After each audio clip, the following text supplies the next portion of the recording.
আসসালামু আলাইকুম। গায়ে হলুদের কেক মানেই হচ্ছে হলুদ রঙের কেক। অন্য রঙেরও করা যায়, তবে হলুদ রং হলে কেকটা দেখলে মনে হয় যে না, এটা গায়ে হলুদের জন্য করা। তো আমাকে হচ্ছে আপুর গায়ে হলুদের জন্য আমাকে বলে যে কিছু পিকচার পাঠাতে। আমি হচ্ছে আমার বানানো আগের সবগুলো কেকেরই পিকচার দেই। তো আপু হচ্ছে আমার ওইখান থেকে একটা কেকের পিকচার দেয়, দিয়ে বলে যে আপু সেম এটার মতো করে দিবেন। তো আমি ভাবলাম ওইটা আবার সাদার মধ্যে ছিল, তো আমি ভাবলাম যে আপু যেহেতু গায়ে হলুদের জন্য নেবেন, তাহলে হচ্ছে আমি হলুদ রঙের মধ্যে করে দিই। তো পরে আপু বললো যে হ্যাঁ ঠিক আছে, করে দিন, সমস্যা নাই। তো কেকটা হচ্ছে আমি একটু হাইটের মধ্যে করেছি, আর হাইট কেকগুলো দেখতে বেশি ভালো লাগে।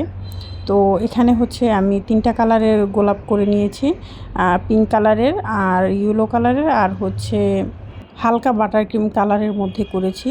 তো গোলাপগুলো হচ্ছে 3 জায়গায় দিয়ে দিব আমি, যেভাবে পিকচারে দেওয়া ছিল। আগে হচ্ছে আমার কাছে বেশিরভাগই গায়ে হলুদের জন্য কুলা থিম কেকের অর্ডার আসতো, হার্ট শেপেরও হয় মাঝে মাঝে। আর এখানে হচ্ছে আমি খালি খালি লাগছিল, তাই বাটারফ্লাই দিয়ে দিচ্ছিলাম। আমি ভাবছিলাম কোন কালারটা দেওয়া যায়, তো পরে দেখলাম যে যেহেতু গায়ে হলুদের কেক, তাই হলুদ রঙেরটাই দিয়ে দিই। আর এখানে হচ্ছে চকলেট গানাশ দিয়ে আমি, আপু আমাকে যেটা লিখতে বলেছিল আমি সেটাই লিখে দিয়েছি।